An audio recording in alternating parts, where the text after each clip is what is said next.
Peter Day, nice to see your face. Thank you for joining the How are chat. you, Sarah? I'm good, Yeah, thank you. I'm good to have good. a chat with you.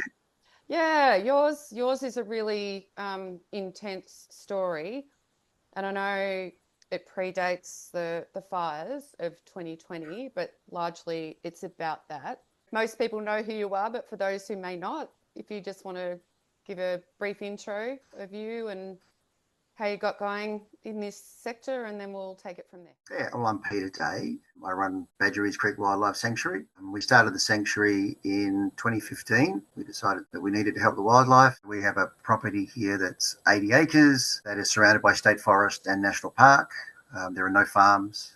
It's not in a commercial killing zone. They're not really interfered with much by humans. Pretty much one of the safest places where you can release kangaroos. I joined Wires in 2015, did their course, and immediately started caring for kangaroos and wallabies. Why it's kangaroos and wallabies, I just seem to have some sort of a connection with them. Wires would release quite a few animals here. I don't think we had any issues with any releases over the 5 years I was a member. Didn't have any issues with any of the joeys. They all survived. I had an excellent relationship with then macropod coordinator Kathy. She's very experienced. The branch was great. They did everything they possibly could to help us. I had nothing to do with head office. Didn't even know who was in head office. I didn't attend branch meetings. Didn't get involved in any of the politics that was going on. My attitude then was I just want to rescue and look after kangaroos and wallabies and the Mm. occasional wombat. So I didn't get involved. It wasn't until 2020 after the fires that I had direct contact with head office that I thought, hang on, something's not right here. Yeah, so let's talk about that. We were affected by the Black Summer fires. The fire came through here on the 1st of February in 2020. We were one of the last properties in New South Wales to get burned. The fires came by around about 10 o'clock. We were out initially putting out spot fires. Quite an experience. The winds were huge. It was hot and dry and embers absolutely everywhere. The smoke was bad on them. We were okay because we had masks. You could see secretions coming out of the kangaroos' noses. So they'd come up and they'd wipe their noses to get rid of it all. And they're coughing all the time. And so they're being badly affected by the smoke. And they didn't know what was going on. They would have been absolutely terrified. And then when the fires actually came and they started to burn the forest, you'd watch them and they'd be running around at full speed, absolutely terrified, with their joeys following behind them, and they'd be jumping into the flames and they'd be jumping into the bushes that are on fire, and they're in panic mode. I can't stop them, can't do anything with them until the fire passes. A National Parks firefighter came racing up the road in his firefighting ute, came and said, look, you guys can't stay here. You're surrounded by the fire. You really, really should leave. And I said, we're okay. We've got the gear. We're okay. He said, if you stay, they said, you're going to die here. My wife was getting very upset, said, we need to go. I said, okay, you go. Geez, I need to take the joeys. National Parks guy said, you don't have time to go and collect all of your joeys. You need to leave right now. Very insistent on it. Eventually he said, go and get your joeys and get in the car and follow me out. It's very difficult when you're on the ground to realise actually how big a fire is. Yeah. It's not until you start driving out and then you look back and then you're actually driving through a burning forest that you realise how big the fire is. And of course, we just left with our firefighting gear, no joey formula, no pouches, nothing. So, okay, well, we need to get to town to go and get some joey formula. We couldn't drive the normal way into town because of the fire, so we had to go the long way around, which took like 2 hours. The first place we went to was the food coordinator, and she was also the branch disaster coordinator as well, one of them. So we told her that the sanctuary had been impacted. We don't know how bad. We have joeys in care. Said we need some milk, and so she gave us some joey formula. She said, I'll come into the garage and have a look because we've got a whole bunch of medical supplies. It was all stuff that the public had donated. It all had people's names on it.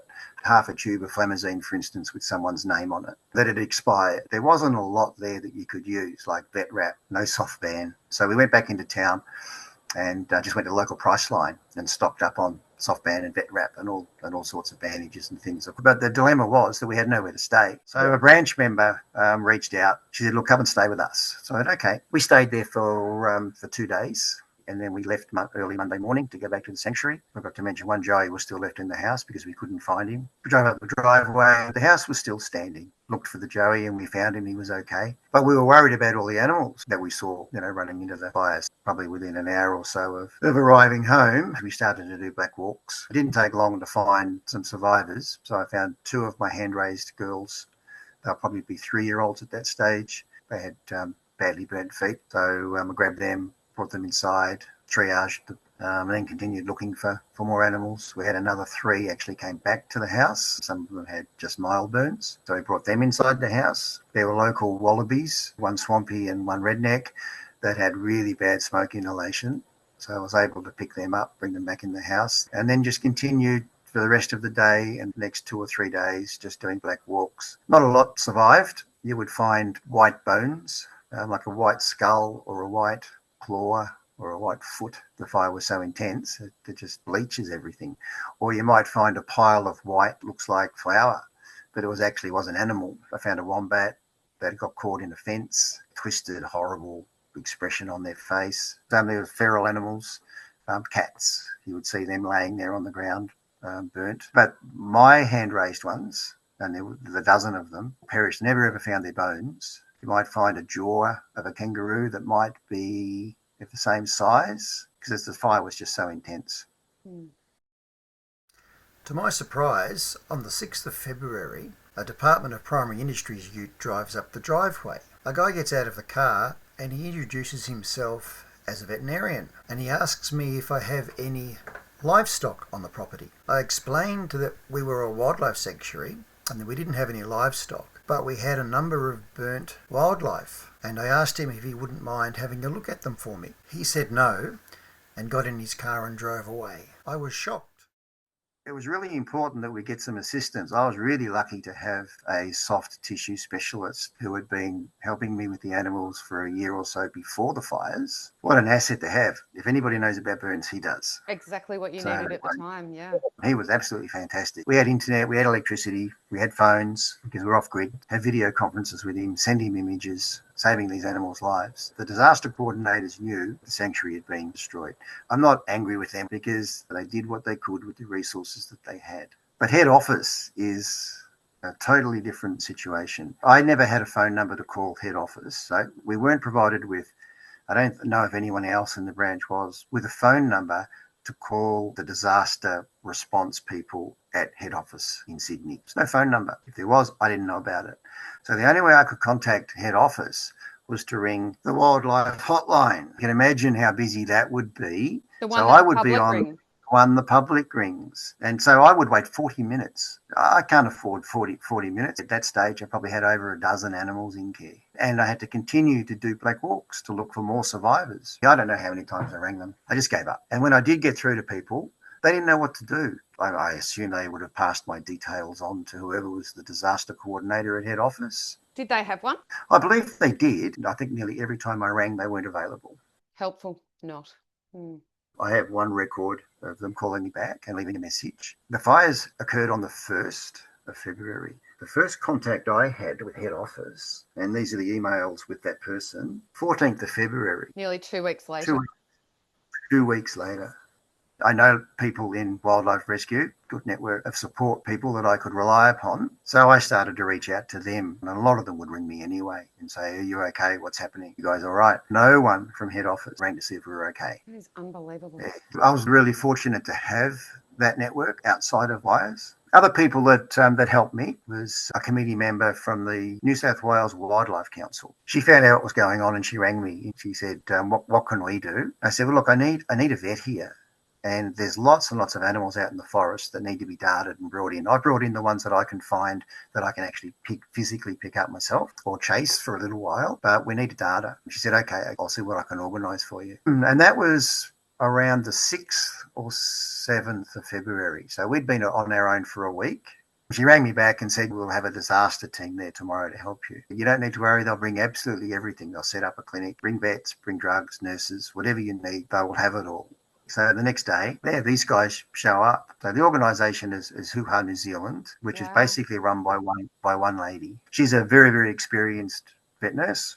She knew exactly what to do. Mm-hmm. They arrived with vets, vet nurses, all the equipment you need to set up a triage room, builders. Wow, so this is an international team that's just come over off their own bat. A small international team, and she needed to know where to set it up. So I had a room at the front of the house which didn't have any walls or a ceiling, but it did have a roof. And it was really the only place available where they could set up. The room was wrapped in clear plastic. So she thought, okay, well, we can set it up in here.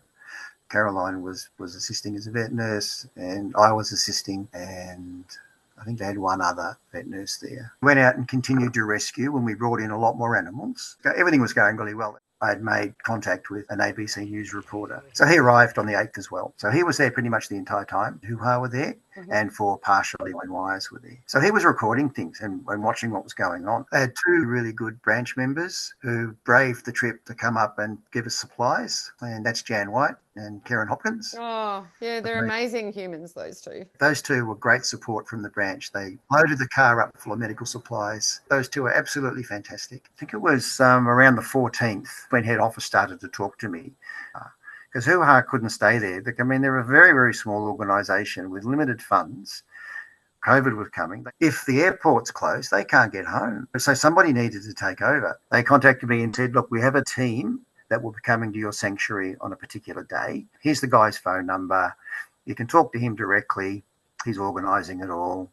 So they're coming on the 15th. Some vets will be coming the next day with a mobile veterinary clinic. They didn't turn up on the 15th. They arrived on the 17th. There were no vets with them. So when the team arrived, they had their Wires van, the one with the 3M stickers all over it, and a guy in a ute who was a contracted shooter data. The team was led by a guy. I assume he's the team leader because he was the one that I've been speaking to on the phone. He was the one that head office gave me the phone number for. And he was the only one in the team that I had direct contact with. I said, have you got any ID so I know what your position is within the organisation? No, we don't. So what is your position within the organisation? Wouldn't tell me what their job was. So did you get the impression when they turned up then and they were behaving that way that they were there to help you? I was very suspicious because, 2 weeks after the fires went through, no response from head office, no help from them whatsoever.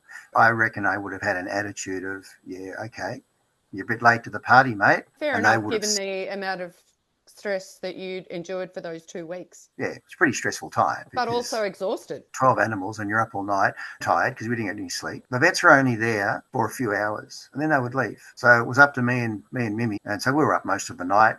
The animals were restless. They were in the house.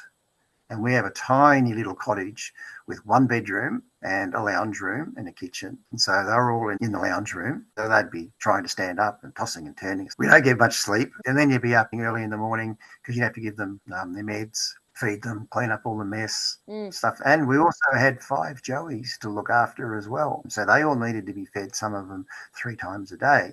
We had our hands full. This team turns up, won't tell me who they are, won't tell me what their positions are. I found out he was the Wires media content creator.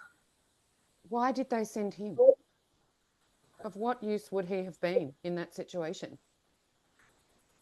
That's a question for the board. So anyway, so I asked him what experience he had with wildlife. None. What experience did he have with medicine? None. What were his qualifications? He had a degree in an agricultural science. They're not open with you at the very beginning.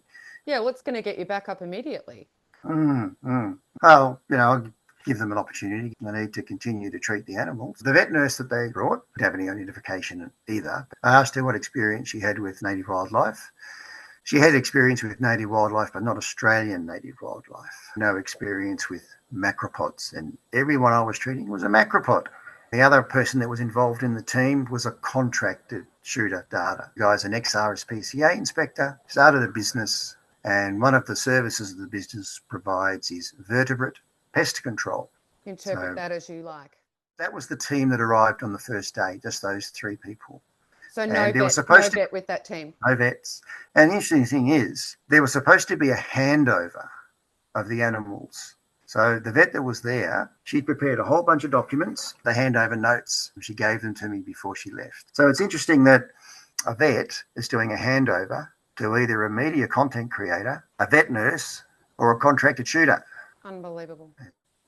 The very day that the Wires team turn up, within hours of them arriving, the RSPCA inspector turns up.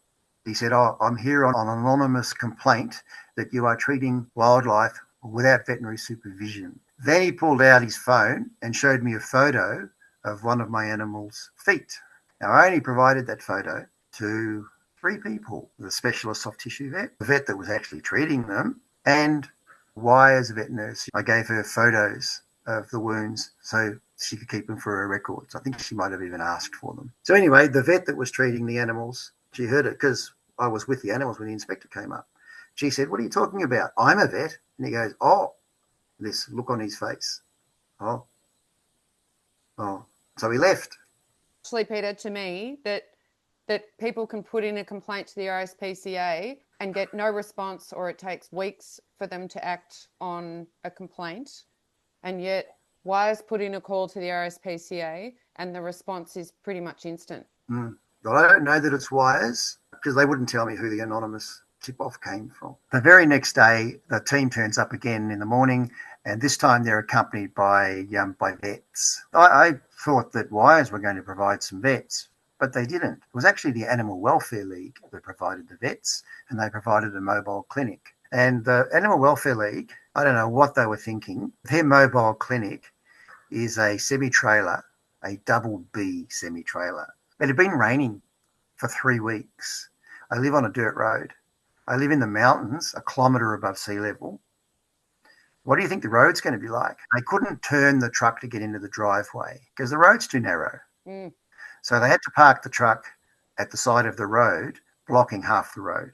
The truck driver was really, really concerned that it would sink into the mud and they couldn't move it. My driveway is 60 metres long. So you had to take the animals from the house, walk them down to a truck 60 metres away. And the thing is that I had a clinic already set up. They could have utilised it. The Animal Welfare League vets that came, they didn't have any experience with macropods. I believe they didn't have any or much experience with burns. I organised for them to speak to the soft tissue specialists that have been helping me at the sanctuary since the fires. You've got to remember that these animals had been treated for 3 weeks. All of the debriding had been done.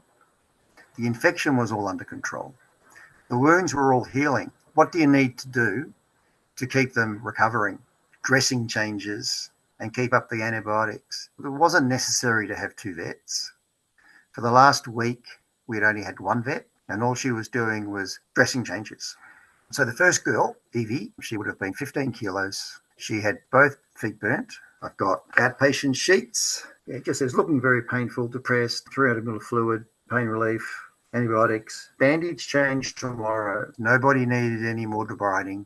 There wasn't any pus. There's no mention of pus in any of the reports. Right, so the infections were all under control. So Evie was the first one. Picked her up and I walked the 60 metres to the truck, walked up the ramp to go into the clinic, and I was stopped at the door. The team leader wouldn't allow me to enter the clinic. He said, "We can't have you in there. That's just for vets and people who are trained," saying, "Oh, I can't go in there. I'm not trained." And then he points at the shooter and says, "He can go in because he's trained." I said, "He's not a vet nurse. He's not a vet. What training?" This is when it went to crap. I found myself in a situation where a media content creator and a contracted shooter were telling me that I can't make sure that my animals are okay. And so I had a huge argument with them over that. I've got video footage of it. I did hand Evie over to the vet. I walked down the ramp and went into a little clearing area where I spoke with the media content creator, the shooter, the truck driver of the AWL truck turned up. So I was in the middle. They're surrounding Trying me. to intimidate you by the sounds. Yeah, it was bullying. And then they start saying, "They're not your animals. Wow. We'll just take them away." It was really heated. But then it calmed down. The vet came out of the clinic and said they needed to consult with the shooter. And I said, "Why does a vet need to consult with a shooter about the welfare of an animal?" He said, "I'll go in and take photos and I'll come back with photos to show you." So he went in, he came back and showed me photos. I said, "Yeah, I've seen that, mate. I was changing her bandages yesterday. I know exactly what her feet are like. What are you trying to tell me?" "Oh, well, it's pretty bad." And then the vet came out and the vet said, "Look, we think she needs to be euthanized." Oh, jeez. And I said to her, "No, you're not euthanizing her. Bandage her up and put her back in the recovery room." And they bandaged her up, put the number 1 on her bandage. Her name was Evie, by the way. They just put a number on her, number 1. And then the next one, a wild one that I'd rescued, her name was Nellie, and she had burnt feet and she had burnt hands. I got the medical records for her. No more debriding, responding to antibiotics. They brought her out and said, "We think we need to euthanize her because she's got this wound on her hand." It could have knocked me over. I said to her, "Do you know how she got that?" There was a maggot from eating necrotic tissue. I said, you're not euthanizing her. Bandage her up and put her in the house. One boy, his name's Jackie. He's a wild one. I got his medical records.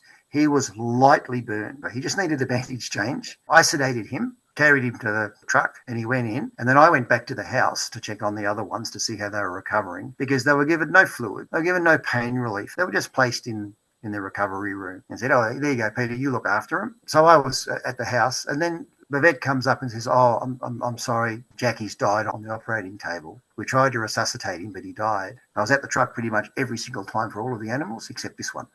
There was another one, a little wallaby, Roscoe was his name. I've got his medical records. Again, we think we need to euthanize this one. They did that to every single animal that went into the clinic. And I'd been bullied the entire day, and I was tired. I had very little sleep, and I'm like, oh my God, when are you people going to stop? And I regret it, but I actually gave them permission to do it because I was just exhausted from the bullying and the intimidation. And I remember the team leader, the media content creator, constantly asking me, how long is it going to be before the animals recover? How long is it going to take? My response was always the same. We don't know.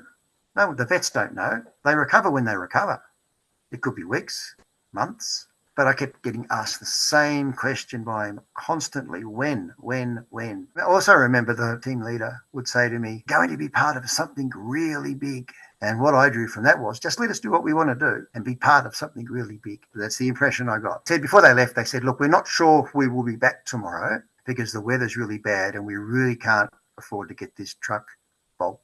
I thought, okay, well, you're on my own. Feed 5 joeys, look after 12 injured animals, no pain relief, no hydration, nothing. Off you go. I'm responsible for the welfare of those animals, right? Not wires, not national parks, not the vets. The carer is. If something goes wrong, I'm the one that gets charged and having a criminal record. Mimi and I had a chat about what are we going to do? I'm really, really worried for the safety of the animals. I kind of got the impression that they had no intention of treating these animals. They just seem to want to euthanize them. Are they going to bring a big double B clinic to the house every day? Big, huge clinic like that must be worth over $1 million. Animal Welfare League going to fund that for the next 3 months, and they're going to have 2 vets at the sanctuary every day doing dressing changes. I had to make a decision. So I decided to take them to a wildlife hospital and resign from wires. I think that's a super important thing for people to know. I'm responsible for these animals, for their lives, for their safety. Really easy for me to say, yeah, kill them. And then, yeah, I want to be part of a big organisation. What role can I play in the organisation? What's in it for me? That's not who I am. I'm not like that. And did you still have your joeys as well at that time? As I resigned from Wires on the 19th, the day we left the sanctuary with the animals, right? I sent an email to the macropod coordinator. I explained in the email that I was resigning. I explained why I was resigning. And the reason was that I felt that Wires were prioritising euthanasia over treatment, that I couldn't be a member of an organisation that didn't share my values. Thanked her for all of her mentoring and all of the help that she'd given me. Arranged for the joeys to be sent back to her. Now, remember, she'd lost her house. She didn't have a property. She had no way of looking after joeys, but she was still the macropod coordinator. So I had to return the animals to her. 2 of them were wallabies that were ready for soft release. So I released them on the sanctuary, and they stayed at the sanctuary. I still see them. And 3 joeys, Fifi, Ofrey and Rosie, went to the macropod coordinator. She gave them to another carer, and she took them in. We stayed at the hospital for 3 days just to make sure that the animals had all settled in, and we came back to the sanctuary on the 23rd. When we came back to the sanctuary on the 23rd, there was a sticker on the padlock of the gate saying that our RSPCA had visited the property while we were away. I got high definition 4K cameras all over the property. So I see exactly what's going on. I go check the footage. So the first thing I saw, RSPCA had arrived at the property, climbed over a locked gate and done a search of the property while we weren't there. They trespassed. They didn't have a warrant. I rang the RSPCA inspector that day. ABC reporter was with me at the time because I said, I'm coming back to the sanctuary. He said, oh, good, I want to interview you some more. And a photojournalist from Canada was also there as well. She helped with rescues, right? So I had 2 witnesses and my wife was there. So I rang the RSPCA inspector. I said, oh, I see that you're at the property. I've just got your note. And my God, was he aggressive. So he said, yes, I want to interview you. There's been a complaint from Wires. I said, okay, what complaint? He said, it's about the animals that you have in care. I want to come to your property. I said, well, no, you're not coming here. And then did he go off? I pulled the phone away from my ear and let the other guys in the room hear. The inspector was obviously stressed out. And he said, I've been working 24 hours a day, don't have to put up with this, he's saying. And thinking, oh God. And I said to him, yeah, I've been doing the same thing, buddy, but I've been doing it for free. At least you get paid. And that set him off again. Good point. Set him off again. And I said, okay, look, the conversation calmed down. And I said, okay, I'll meet you in a town. I wanted to do it in a public place where there's lots of people around. And we met. And then the interview ended. I never heard from them again. When we returned on the 23rd, I also checked the video footage. What happened on the sanctuary when we were gone? Because Wyatt said they were going to turn up on the 19th. And they turned up, they went to the gate, and the gate was locked. And they're looking around and they're looking, whoa, where is he? Where is he? You know, they got my phone number. I didn't get a phone call from them. To let you know that they were coming? No, they didn't. But they could ring me and say, you know, where are you? We're at the property. Are you still here? Are you okay? Yes, that phrase. Do you know what they did? They rang the local police officer. The police turn up. On the video, I can see him having a conversation with the shooter from Wires. The team leader didn't seem to be too much involved in the conversation. Then the policeman decides to climb the locked gate and enter the property. And then the Wires contractor, the shooter, climbs the gate and joins the policeman. And then one of the vets climbs the gate. The vet nurse, the other vet, and the team leader, they stayed behind the locked gates. The fact that you've got trespass signs on the front of your property state that they're not allowed access. That's right. Yeah, they're there. But they decided to jump over a lock gate, conduct a search of a property while we weren't there. It's trespass. It's against the law. I've got footage of them searching the entire place. They knock on the front door. I can hear them talking, hear what they're talking about. But the thing that gets me is they never rang to see where I was. Their first reaction was to call the police. Not to ask, are you okay? We really want to help your animals. No. They called the local police. Now, I spoke to the police officer. I found out who he was, and I rang him, and I said, you were at my property on the 19th. What's that about? He said, I was called by the Wires shooter to come to your property. And I said, well, what were you here for? His words were, I don't know why I was there. You did a search of the property. He said, look, he became very defensive. Look, this is way above my pay grade, was what he said. And he said, there is no investigation into you. I got the incident number. What I'd like to know is none of this would have occurred without the board's knowledge or the CEO's knowledge. Yeah, of course. The team leader would have been in regular contact with head office. Yep. And the CEO was in charge of whatever happens at head office. Yes. Just again, the team leader was the media content creator. Yes. That just blows my mind that he was even in that role. I mean, I don't know of any kangaroo carer that would do what a media content creator says to do. If it wasn't so outrageous, it would be funny.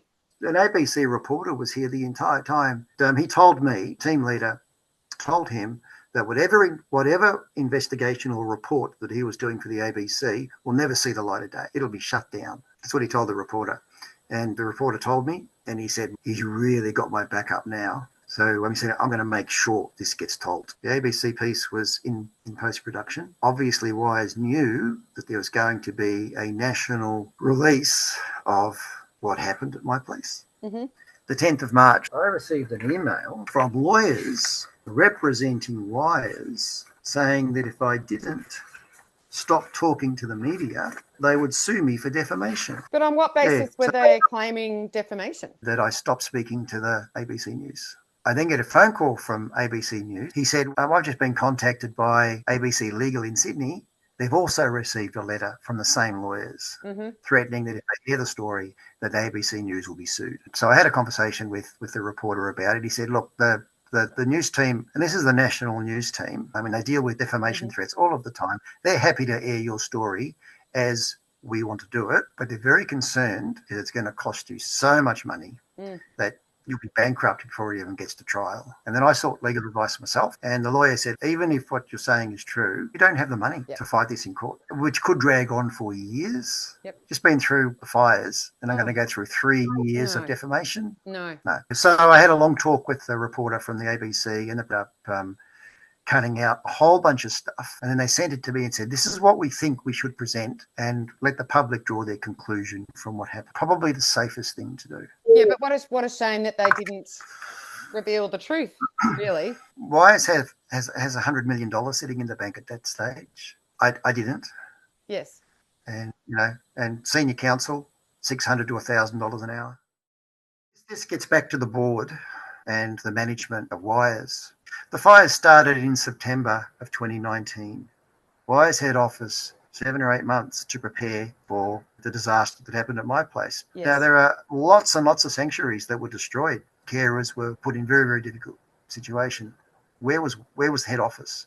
They had time to prepare for it. Well, not only that, where was the team making sure that you're okay and making sure that you got everything that you needed when they had so much money coming in and they could easily have organised all of it? I don't know why they didn't organise vets. The vets that we had at the sanctuary were Vets for Compassion and Vets Beyond Borders. Mm. So why couldn't Wires organise something with them? Mm. So if a New Zealand organisation can organise vets, if the New South Wales Wildlife Council can organise Vets for Compassion vets to come out, Yep. why can't Wires? Yeah. Very good question. People should know that if an animal is badly burnt or even mildly burnt, they are at high risk of infection. Yep. The longer they go untreated, the less likely they are to survive that infection. Mm-hmm. And the window of opportunity is around 3 weeks.